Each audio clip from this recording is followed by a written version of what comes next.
I just think it's the most interesting thing there is. A good song can be touching, very illuminating, very powerful little gem story. I'm Jim Terr. I'm a songwriter, and I want to share with you in this series called Song and Story Weekly, which is actually going to be 4 times a week, the joy of songwriting. You know, I'm not sure many people think about it, but except songwriters, but we listen to songs all day, every day. We appreciate it. We're touched by them at best. And we don't think much about how they're written, or we don't think about writing them.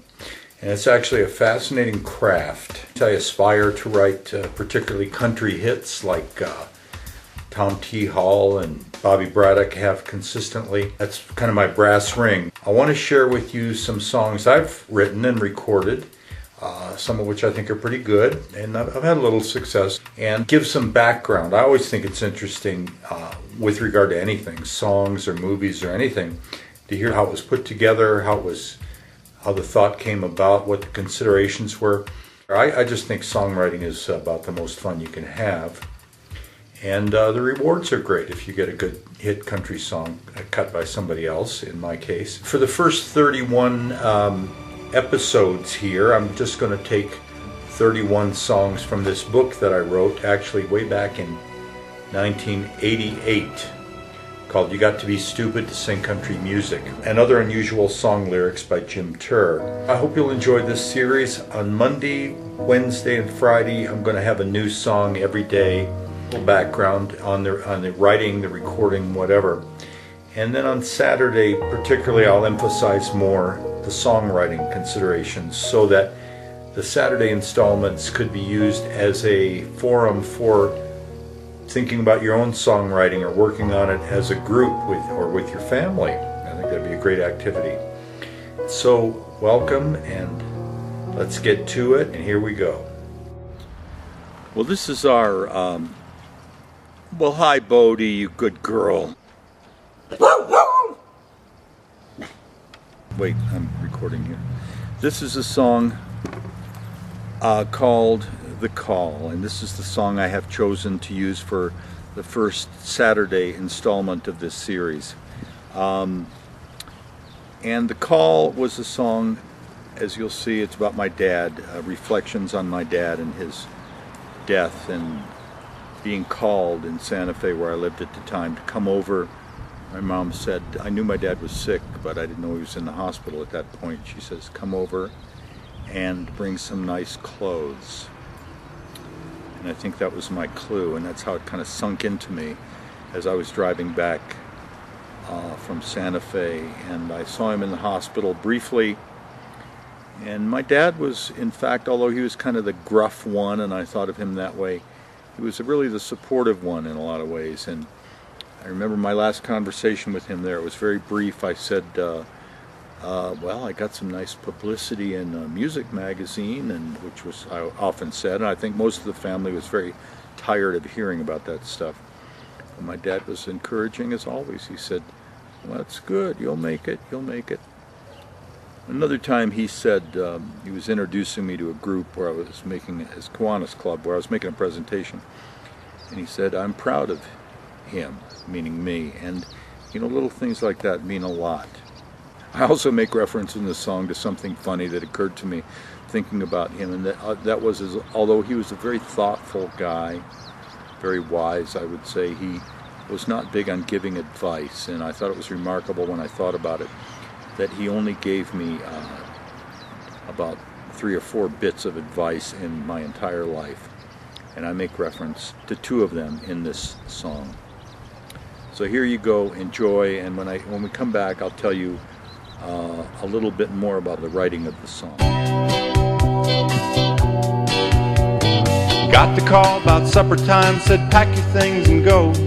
Daddy's in room 209, he's lying pretty low. The tears, they started rolling as I drove from Santa Fe. I could see his face before my eyes for nearly all the way. He wasn't much on good advice, yeah, kinda laissez-faire. For a man with so much heart and so much wisdom he could share. Use a lemon when you're cooking was a golden rule of his, and never argue with a woman about what color something is. and now I think too much of my dad. Too much on my mind. Could he be that kind? He spent his whole life trying to make others free from pain. Now he's left his aching body here and he is free again. And Lord, I swear he couldn't hear us when we brought his grandson by. But he smiled, said, "How you doing, bub?" and opened up his eyes. And if you wonder what he left besides a ring, he left me how to live. He left me everything. His hands were big and strong and warm. His voice was deep and loud.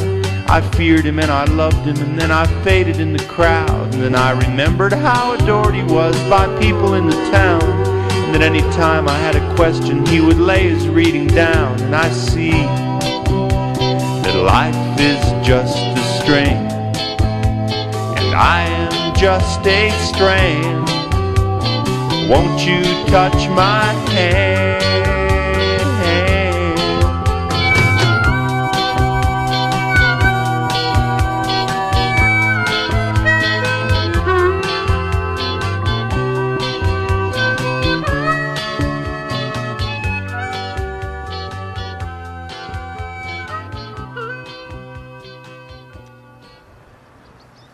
I don't have a lot to say about the writing of that song, but it does make me think of a few issues that come up in songwriting.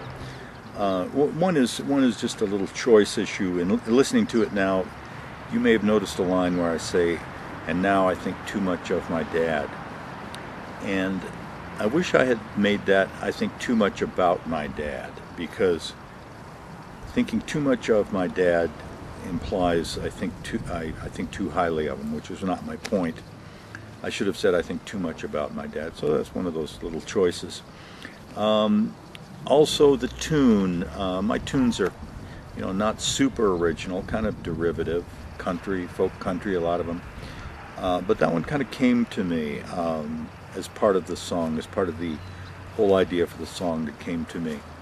So that happens sometimes. I think some people are much more conscious and much more knowledgeable about what they write in terms of tunes. The most interesting issue about that song, I think, in terms of songwriting, is this issue of specificity, peculiarity. Now, that was a very personal song. It was not about "I love you and I hope to be with you the rest of my life," which is the basic subject matter of most songs. It was about something very, very specific and personal to me, somebody very specific. Now, that's an interesting thing, because you have to know when you're writing songs, what is your goal? Are you writing to write something that means a lot to you, that will touch other people, or to touch everybody and therefore be a commercial success, a commercial song that somebody else might be able to record? That happens to be my goal in most cases. Commercial, country usually, songwriting. But in many cases, you write something, I think, that is specific, personal, and if it's on target enough, it can hit a lot of people. It can be successful. I think of a song, it's not a good example probably, but I think of the song by Tom T. Hall called "The Year Clayton Delaney Died." Well, nobody knows who Clayton Delaney was, but he did, and he described it all so beautifully. And Tom T. Hall does this a lot. Old Dogs and Children and Watermelon Wine. He's describing a moment with an old guy in a bar, and he has such a touching way of describing something or somebody very specific that it really knocks you out sometimes. So there's that.